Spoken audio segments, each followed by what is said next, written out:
partnerships is definitely key. We could not do this work without partnerships. Establishing your pyramid of tiered support. So what does your continuum of care look like, right? What does tier 1 look like? What's the role of wellness in tier 1? What does tier 2 look like? What's the role of wellness in tier 2? And what does tier 3 look like? And what's their role? Because they can't be the end all be all, right? Your school site has to have collective agency in all of those spaces. So in your climate and culture teams or your PBIS teams or whatever you're calling them, everyone has a role in tier 1, right? If you have like our care team where you have an attendance clerk and you have admin and you have your yard duties and you have your wellness, everyone plays a role in that tier 1. Everyone plays a role in that tier 2, and everyone plays a role in tier 3. And those kids are fluidly going to be going back and forth through them. And so how do we navigate that system within our climate and culture team so that everyone is on the same page in a student's continuum of care? If you don't understand that continuum of care, then a kid's going to get stuck somewhere in that space and never be able to kind of move out of it.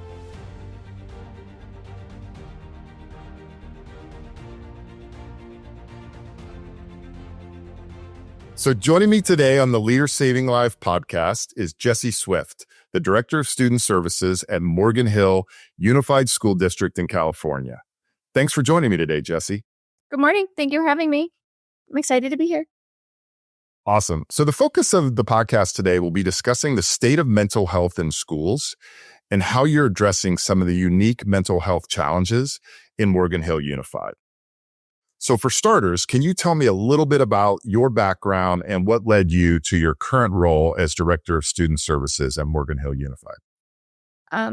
So I actually started out as a bio major. I loved learning how the brain worked and how different things came together and how we moved about our day and how organisms started and the whole process. And so I started in that world. And then I wanted to eventually, I thought, to teach doctors. So I wanted to get my doctorate and become a teacher of doctors and go down that road. And so through my educational path, I started out as a teacher. I started out as a health and bio teacher. In middle school, I was a very young teacher and I realized middle school probably wasn't my jam right away. And so I moved to high school, which is a little bit more my path. And so I taught high school, biology and anatomy physiology, for a while. And through that, I just took on leadership roles at the school site, whether department head or coaching or just different spaces. And I went back and got my master's in educational leadership and restorative justice, and just really found a passion of helping students find sort of their way in that space of understanding the balance between finding a relationship with themselves, with their school, with where they wanted to be in life. And so I went into administration. I became an assistant principal and then became a principal, both at high school and middle school. And I really actually found a love. I went back to middle school. I found a love for being a middle school principal at that point. And then I went my mentor was working on opening an international baccalaureate school. And so I really dove into the idea around the character development that international baccalaureate schools offer. And so how do we build character into student learning? So it wasn't just the academic rigor, but it was looking at character development in students, because that's the other side that we often forget in schools. It's so focused on test scores and academics and reading and levels and but we also forget that there's the human side of kids and how do we develop that. So the IB program for me was really interesting, and it addressed sort of that component. And so I was really excited to take that on. And then Morgan Hill offered, this position, and I jumped at it. And so ever since then, we've just been moving and shaking. And I have an amazing soup, and she believes in children and every child every day. And we've really just been able to take mental health and looking at students and building their capacity in strides. And so it's been really great work. And so that's how I sort of came into this space. And I have a great team and couldn't do it alone, but that's sort of my trajectory. Thank you for that. Super helpful. And I love that, your experience started in the classroom and then it moved to building level leadership, and now, district leadership. And so you've kind of seen what happens in the classroom, at the school level, and now at the district level. And I love that you mentioned Every Child, Every Day. Dr. Mark Edwards wrote a book called Every Child, Every Day. And so I know Mark really well. And so just to hear that reminded me of some of the conversations that I've had with him. So one of the really cool things I came across in my research is the wellness centers that you have in Morgan Hill Unified. So can you talk a little bit about what the process was for establishing those wellness centers across your district? And then kind of the second part of that is, what challenges did you encounter?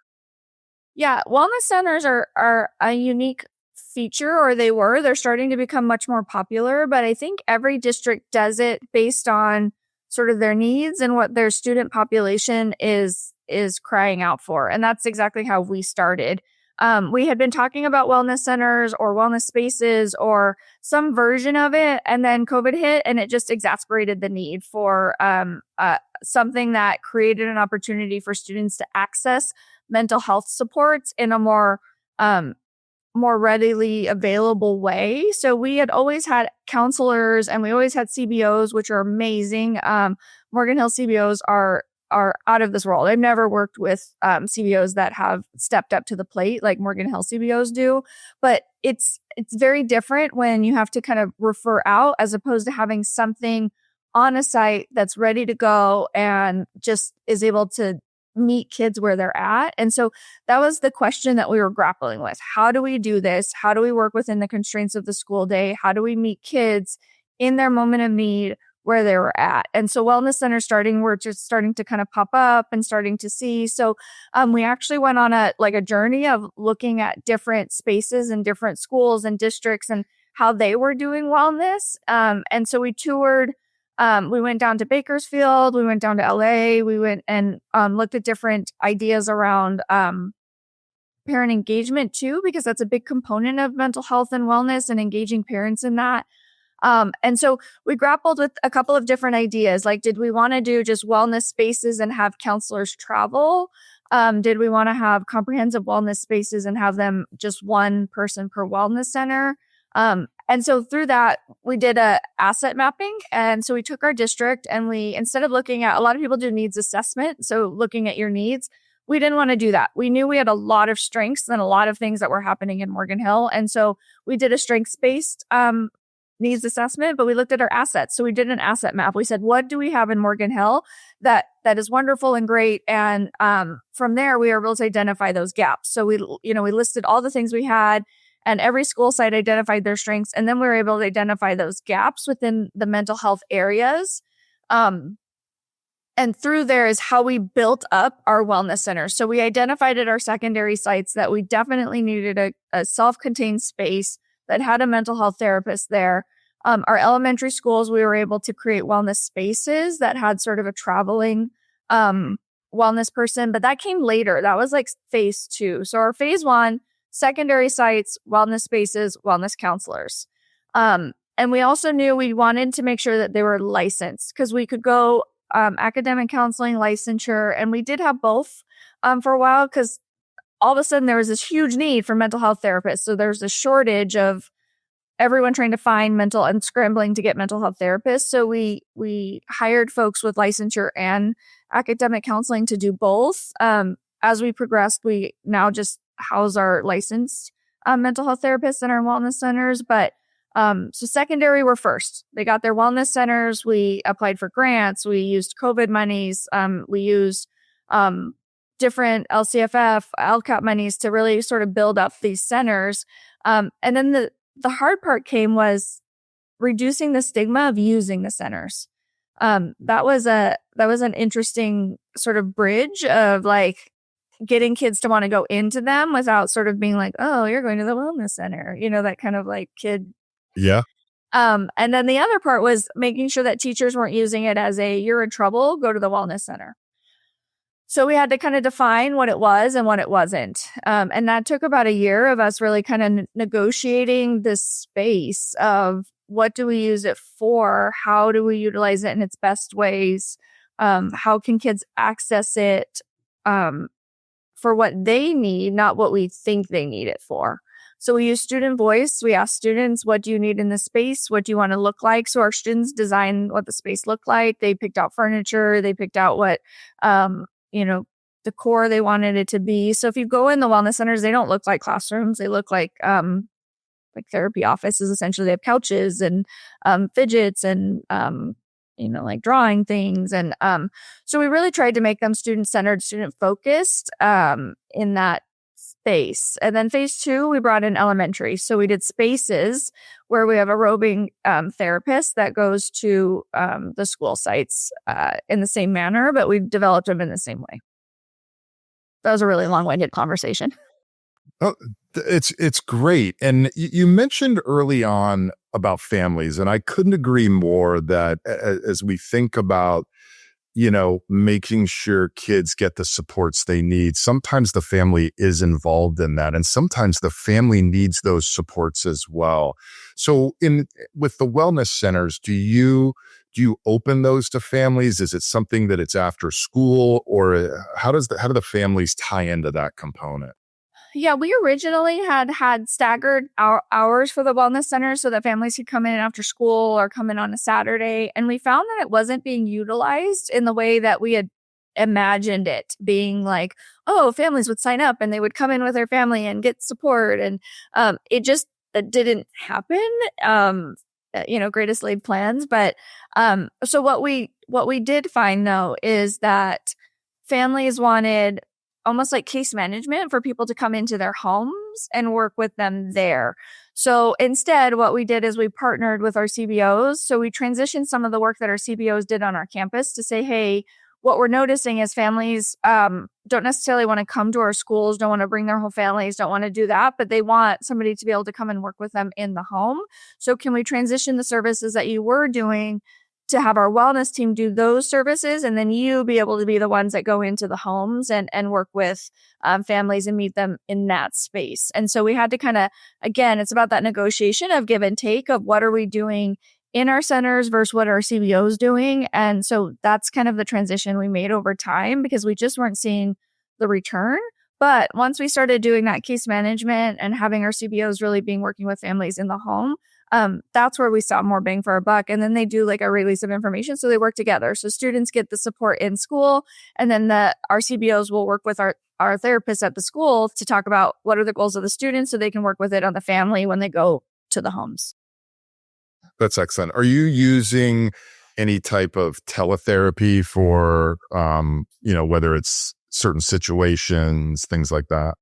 Yeah, we offer teletherapy. We have some students that are, we used it more last year when we had independent study. For students that were on independent study, they could still access mental health services for teletherapy. We do offer it if that's the best way to get a student, if they're not comfortable coming during the day and they want to, meet with a counselor, or if they're on a specialized program, home hospital or something like that, they can still access a wellness therapist. So we do offer that. And all of our CBOs offer that as well. So we really, again, it's about every child, every day. So what does that mean? How do we meet students where they are?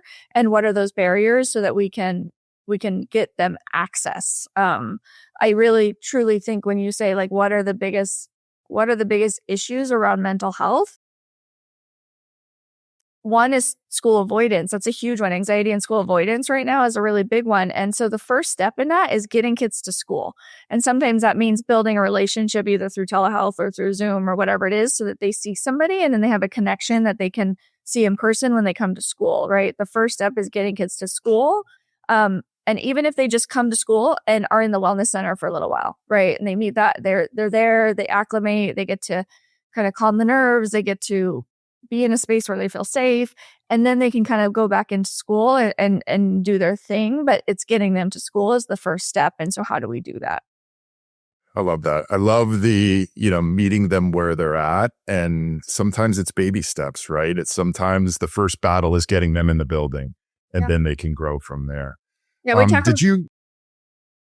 I was just going to say, did you encounter any challenges as you were doing this, whether it was from the community or, funding or getting it set up? Were there any challenges as you were thinking through this wellness center? I'm sure there was probably a lot, but maybe just one or two. As, I know that, our our listeners that are thinking about this would love to know, hey, tell me a few hurdles before I even get started.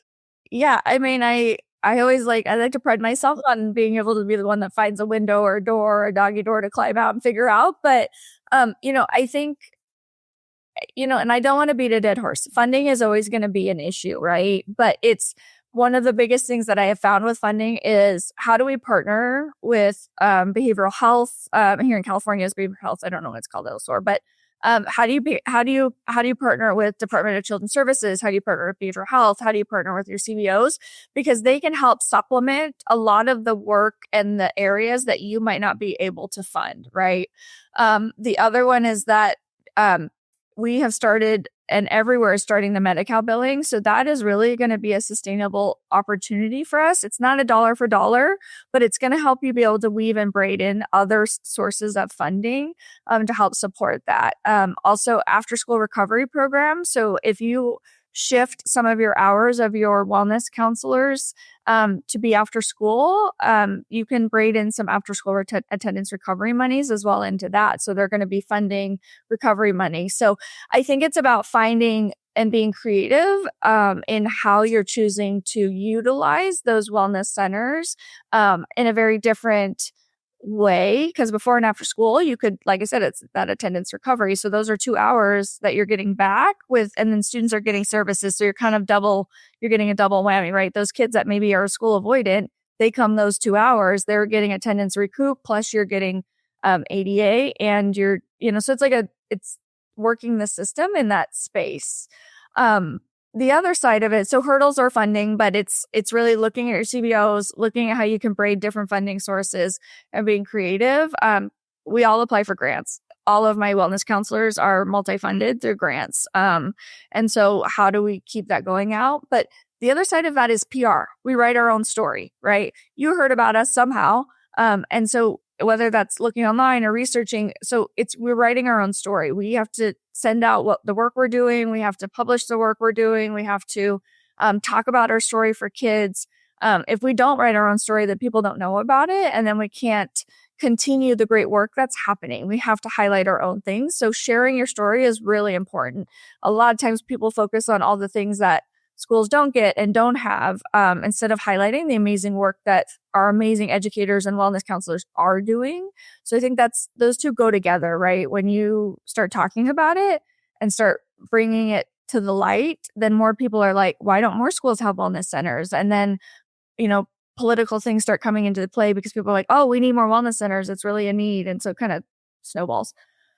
So that's one side. The other side of it is, one of the real struggles is making sure that you're creating a tiered system. A lot of mental health therapists come into school-based from private practice. And so they are used to seeing clients and I say clients specifically, they're used to seeing clients and for long-term. School-based counseling is not the end-all be-all for mental health supports for students. It should be a short-term support for students that are having struggles with school-related things. So if their mental health is disrupting their ability to access education, that's where our school-based mental health clinicians come in and support them for short term. If they need a higher tier of support, that's where we would refer out, right? We refer out to our CBOs, we refer out to higher level of care. Because if we're only focusing on those high tier kids, then we're missing a huge chunk of kids that might need that middle ground of support, and are not going to get it because we're only focusing on that top 10%. So we should be focusing on that tier 2 support for mental health. And I think that gets lost a lot of the time when you're developing a wellness center, because you're thinking, oh, we're going to have all the kids that need the highest level of care, and they're going to only go to the wellness center when they need the highest level of care. But that shouldn't be your focus. Your focus should really be in your tier 2 kiddos, and your tier 3 should be referred out. Got it. Well, I love that. Hopefully this can help share your story, because you guys are doing some awesome things in Morgan Hill. One thing on funding, again, in my research, and some of the districts that we support are using, there's a state program I'm sure you're familiar with, the Children and Youth Behavioral Health Initiative, CYBHI. So they're putting a decent amount of funding in that. I think districts have to apply for. Are you leveraging any of those funds? Yeah, so we participate in 3 different CHBY programs. There's the wellness program, and then there's another one that you could apply for. We use it for youth programs. It's the youth program CHBY, and then there's the Medi-Cal CHBY program. Okay. So there's the 3 components to that. We're part of all 3. So that's how we've leveraged the first one for CHBY. You can use it for enhancements to your wellness center or infrastructure. We got both. So we are using it to support our wellness counselors as well as continue to, it's one-time monies to enhance our wellness centers. And then our youth programs grant actually is what helps support our Freshmen on Track program. So we had noticed as part of our asset mapping, there was a gap in supporting freshman transition, like 8th grade to 9th grade, and then 5th grade to 6th grade. So we started developing a robust program. We partnered with Link Crew and Web to help students that are in those transition grades during the summer. And then they get peer mentors all year long to do different activities and be a guide and things like that, so that they have a trusted peer on campus. We know the research around trusted adults, but there's also a lot of research that shows if there's a trusted peer and a student that they can have a relationship with throughout the year, it bodes to their mental health and their success. And so the youth programs grant supports that. And then it also provides a after school component where kids can drop in and get support for tutoring, for mental health, for just sort of a safe space for them to be in. So we leverage that. And then the Medi-Cal fee payer schedule is the last CYBHI one. Another question about as it relates to the wellness programs is there something that you're doing to measure effectiveness? Or are you looking at different data points? Because obviously the ultimate goal is, student outcomes and student success. So are there some specific things that you're looking at to kind of track and measure? Yeah. So when we first started, I love data. Remember, scientists at heart. So I love data, and my team nerds out at they look at me and they're like, "All right, Bill Nye." I get really excited about data. And so one of the things when we first started measuring, like I said, the biggest component was getting people into the wellness center. So for the first years, we were really looking at how are the wellness centers being utilized. So we measured kids in the wellness center. When were kids coming? Were they coming at brunch and lunch before school? So we just measured just usage, right? Were kids coming in? And so on average over the years, we average around 30 to 40,000 visits into our wellness centers, just visits. And then we started measuring students during class time, right? How many kids are coming during class time? And that average is around 15 to 20,000 of students during class time where they need a brain break, or they need to check in with a counselor, or they need, different things like that. So the first step was just utilization. Are they being utilized? And then we wanted to see growth in that, because the question is, do students know what the wellness center is? Do they know how to access it? Do they know your wellness counselor, right? Those are the things we wanted to first make sure. So yes, and yes. Once that's done, the next measurement is, are the wellness centers working? So we ask, we have exit tickets for students if they're getting a service. So if they meet with a counselor, if they're using the calming space, if they have essentially face-to-face time. So they have an exit ticket of, how are you feeling when you came in? How are you feeling when you leave? Do you feel that you were given skills and supports after meeting with your wellness counselor? And would you like follow up? So those are the data points we gather now. And then we also gather specific data around how many safety plans do we create? We have a lot of students that have, not a lot. Let me rephrase that. Not a lot. We have students that experience suicide ideations. And so we create safety plans for students. So we track the number of safety plans we have to create. We track the number of groups that we host and how many students participate in that. We track the number of demographics we track the demographics of students that are coming in, because we want to make sure that we're students are equitably accessing the wellness center. Are we making sure that we are a space that all students feel welcome? Students with disabilities, our Latinx population, our Latinx boys population, that's been a population that historically doesn't access mental health services. So are we targeting and doing outreach to make sure that we're reaching all students? So we collect all those pieces of data so that we can really make sure that the wellness centers are being access, that what we're doing is working, that we have data to support the work we're doing, but also to be able to help drive things that we might need. So what we found last year is that there was a gap in our crisis response. And so this year we shifted some of our wellness around. So now we have a tier 3 crisis response counselor, and their role is to help support students that are coming back from a hold or coming back from crisis to help that transition back into school. And that was a gap. And we knew it because of our data. We saw students that were falling through the cracks once they came back. And so now we have this person in place to help support the family, the student, and the school site to help them transition back into school after a hold, or even if they don't go on a hold, if they've been put on a safety plan, to help that student access that safety plan, communicate with their teachers what's going on, make sure that they're getting those follow-up services, and really make sure that that student continues to get the care that they need after this kind of traumatic event. I love that. We're starting to hear that more and more from districts. I've heard a couple refer to it as reentry, right? Mm-hmm. And making sure that they are set up for success upon reentry or transitioning back. So I love that. Last on kind of the wellness initiatives you have, is there any advice you would give to other districts that are looking to implement kind of a, similar comprehensive wellness initiatives? I think partnerships is definitely key. We could not do this work without partnerships. Establishing your pyramid of tiered support. So what does your continuum of care look like, right? What does tier 1 look like? What's the role of wellness in tier 1? What does tier 2 look like? What's the role of wellness in tier 2? And what does tier 3 look like? And what's their role?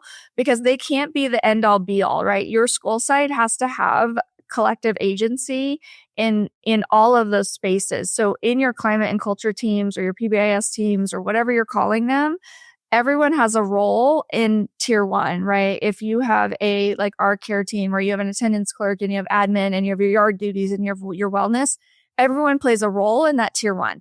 Everyone plays a role in that tier 2, and everyone plays a role in tier 3. And those kids are fluidly going to be going back and forth through them. And so how do we navigate that system within our climate and culture team so that everyone is on the same page in a student's continuum of care?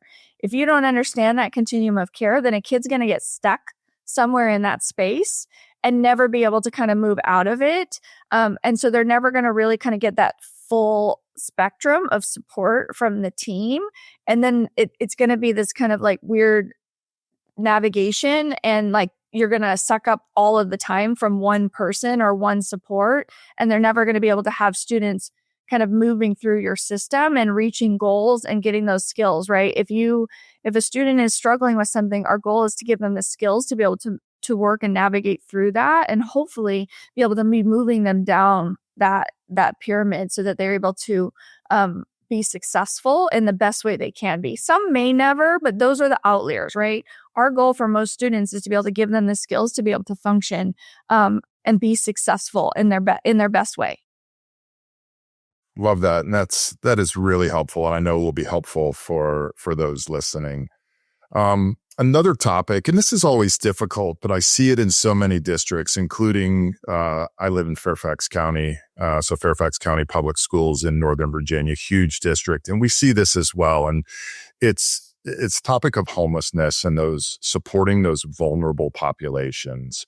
And so I guess my question is, how do you identify and support students experiencing homelessness while kind of maintaining their, I guess, dignity and privacy? It's tough, right? They don't want their peers to know. And, when I was a teacher, I would notice by what they wore, right? Like if the kid wore the same thing 3-4 days in a row, you kind of know. So, I'd love to hear like what you're doing in Morgan Hill for those underserved populations. Yeah. I don't know how do they define it where you are? How do they define student homelessness? Do you know?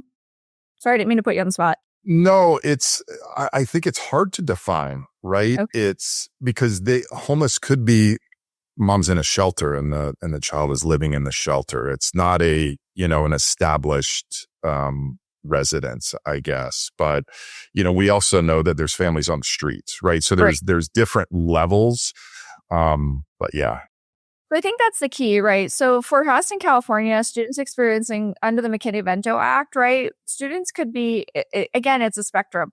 So students could be doubled up due to hardship. So they could be living with, like mom, dad could be living with uncle and aunt. And they could still be living in a very nice home, but they're doubled up and not on a lease. So they could be very successful and you may never know it, right? Because they're just doubled up in a very nice house and they have their own rooms and they have all this stuff, but they're still considered McKinney-Vento because they're doubled up because the parents are on the lease, because they could be kicked out at any point. In that same spectrum, like you said, they could be living in our safe parking in their car, getting kicked out at 6 a.m. every day, trying to figure out what they're going to do for housing that next day.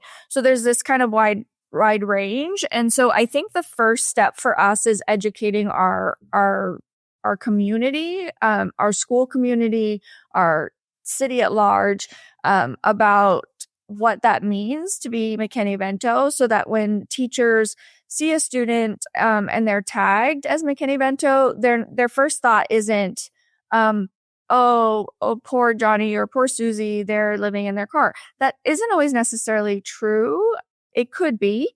But I think it gives them a sense of like, instead of saying, oh, poor, it's what do they have to offer? This student is here at school. They're resilient. They want to be here. They're trying hard.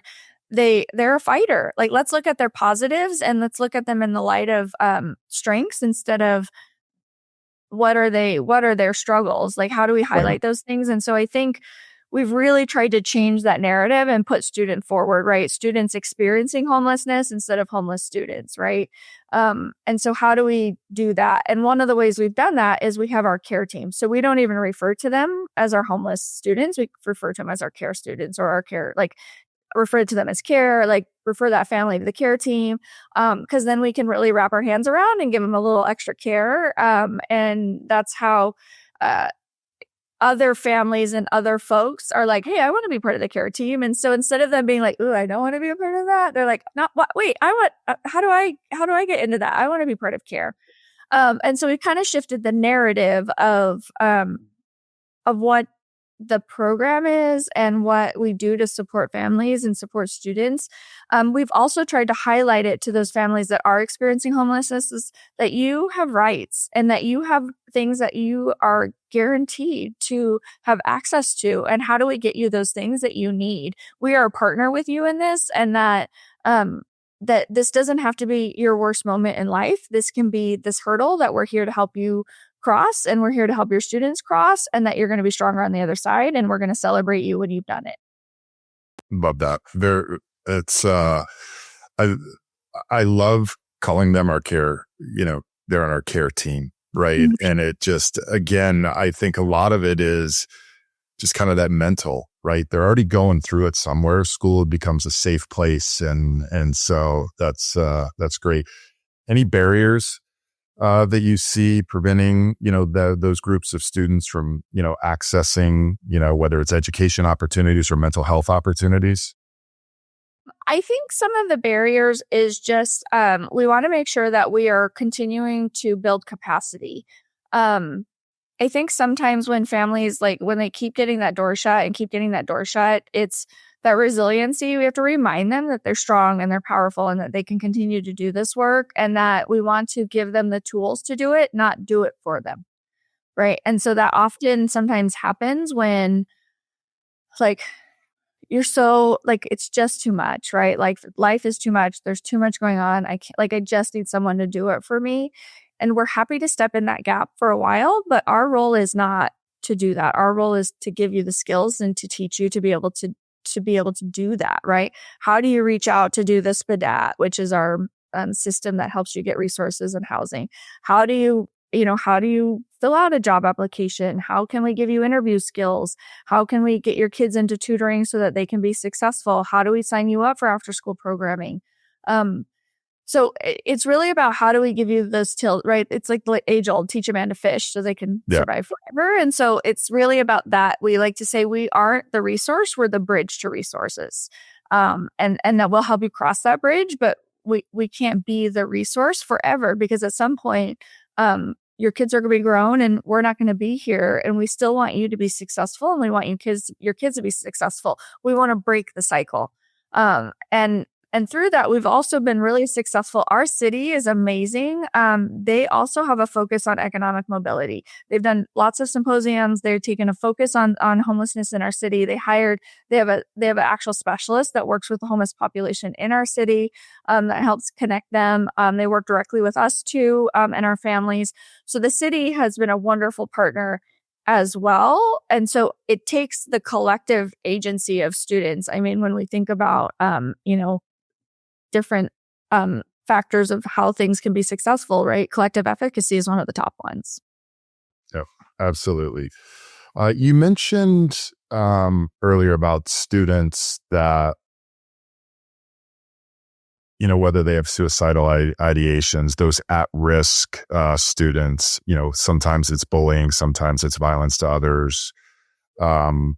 And one of the things I was looking at is you guys have those student support specialists. And I'd love for you to spend a little bit talking about, how they're supporting those at-risk students.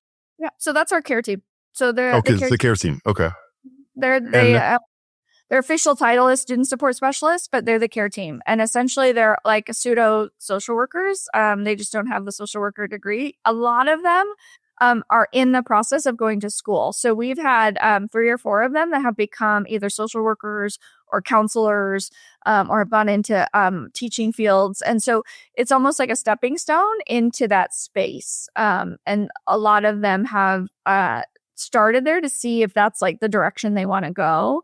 But the student support specialist is exactly what it is. They support students in various specialties. So the care team is one specialty. Our freshman on track is another specialty. So we have 2 freshmen on track student support specialists that work with just freshmen to making sure that those kids that are on the DNF list, how do we get you off? What homework do you need? Do you need tutoring? Do you need a mentor? Do we need to get you into mental health supports because we're struggling there? What's going on? We have migrant student support specialists that support our families that are in the migrant program. And so they get special supports through, federal funding and different migrant support. So student support specialists, their goal is to really be a partner for students and families in a variety of different specialties, I guess. Got it. Makes sense. All right. I only have a couple more here, but I love to ask this one. So if you were queen for the day or a month or a year and had unlimited resources, are there additional services that you can think of right now that you would put in place to support mental health or different student supports in Morgan Hill? People always ask that one. It's interesting because, people are like, if you had $1 million trillion, what would you do? So I brought this up before. Getting kids to school is the first step in being able to provide support. Transportation is a huge issue, not only for school districts, because we're struggling everywhere with finding bus drivers. One, so no bus drivers. This is my shout out. Bus drivers, go to schools. Everyone needs you. 2, getting kids to get them to school. So if I could be like queen for the day, I would try and find ways to get kids to school. If we can get them there, we have amazing teachers. We have amazing staff. We have so many opportunities to be able to support and build relationships with kids, but we can't do that if they're not there.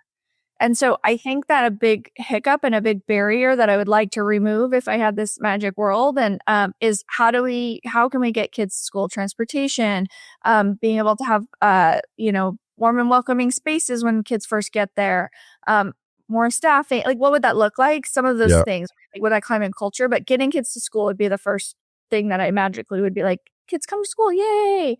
The next thing would be experiences. I think our students often are lacking in some of these experiential opportunities. And, we come to school, they sit in the classroom, teachers do their very best to go through the curriculum and they try and, they bring in speakers and they take them on world maps and they do all those things. But I think having students being able to actually go out and have experiences to do those things that they're talking about is a missing piece. I mean, when we were kids, I remember going on all kinds of field trips. Like we went to A&W and I thought that was the coolest thing ever.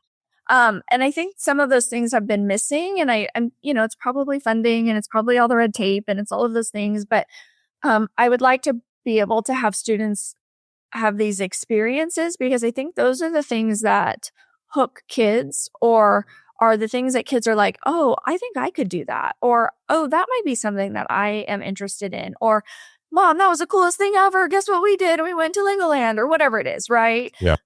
And so those experiences for kids help mental health, help build their capacity, help give them this broader scope of the world beyond sort of this tiny space. I worked in Soledad for most of my tenure.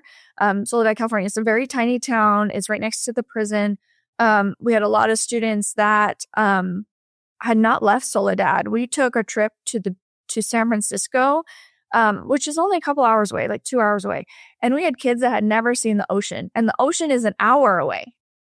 And so it was, it was very eye-opening for me to say, like, tell me what, you've never seen the ocean? And it just was baffling to me to think, like, you don't live very far and you've not seen the ocean. We need to fix this.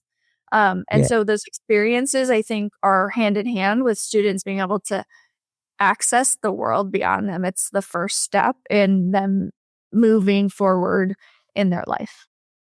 Yeah, I couldn't agree more. And I did the same when we always did field trips, right? And, some of them were educational and some of them were fun, but it was getting us outside of our own network and small community to see other things. So, and then obviously you've mentioned a couple times the getting kids to school, and we know a lot of districts are struggling with whether it's chronic absenteeism or things like that. So both very good. And I know that it is, it's something that a lot of folks are seeing.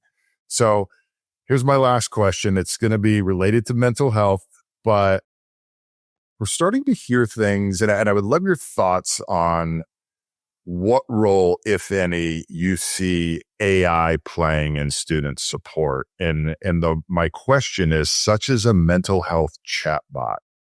Yep. Kids love to talk to bots, but is there a way to have a chatbot that supports mental health, potentially in schools or even outside? I love AI. Everyone in my office, they joke that I like I love AI. I think I think there's a place. I don't know where AI would go with that. I worry that sometimes it might create a more isolated version for students where they would isolate themselves more, and that would be their only friend or their only companion, or they would only trust that, they're creating a trusted adult with something that's, or trusted something with something that's not really there or real. And so, long term, we don't know what that would look like. Maybe it's a great thing. Maybe it's somebody that they truly can confide in. It. I almost think of it like a diary, right? Like, would it become the new diary, for kids, like the new aged way of them sharing their thoughts in a safe, committed, safe locked way. And, but this one responds almost like the Harry Potter Voldemort, one that kind of comes back. I could see, we always talk about journaling and mental health being a really positive thing for students to do. And this one just talks back. So maybe that has some positive. Again, I think we don't know what we don't know.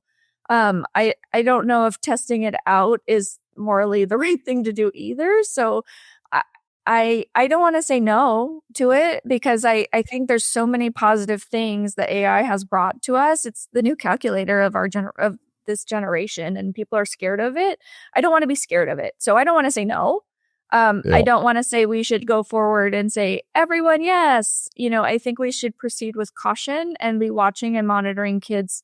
I worry about the isolation piece. I think our students are already isolated a lot with video games and with online chats. And I also think that, some people can take really advantage of, who writes the script behind AI and what are their intentions with that? Because if you get the wrong one, or you get the wrong intention, or who knows what that might do to a child long term. They're so vulnerable and they're so impressionable that I don't know. But at the same time, maybe that's the only person they're listening to, and it could change their trajectory in the positive way. So I don't want to say no. I don't want to say never. I think that there probably could be some great things that come of that. I think it's always in moderation, right? Everything in moderation. And how do we monitor and make sure that we're doing it in the right way, and continuing to watch our students? I think it's when we start to step back and just let it run that we start to run into those things that it's like, now it's gone crazy and we've lost it. Yeah, absolutely. It was interesting. We brought this up with a panel of superintendents a year ago, and they looked at us like we had three heads, like what you might. And 1 year later, people have done a 180. And Yeah. so I think a lot of folks are kind of would have similar response to yours, which is we know it's going to be there if it can be used to help, especially maybe for certain kids, Mhm. then it's probably a good thing. And so, yeah, it's interesting, the more, and, we're looking at it as a group. So, I love but it. this I has love been great. So Yeah. this has been great. So Jesse, thank you so much for joining me today. And thank you for the work you do every day to support the students in Morgan Hill.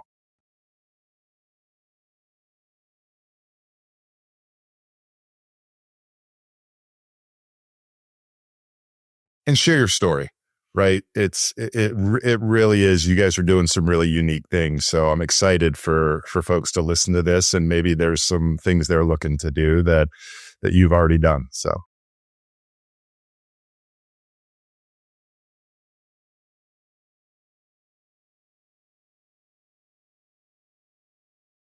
awesome. Thank you. Thank you for listening. If you found this conversation valuable, please consider leaving a review on your favorite podcast platform. It helps others discover the show and supports our mission. Don't forget to subscribe so you never miss an episode. We'll see you next time on Leaders Saving Lives.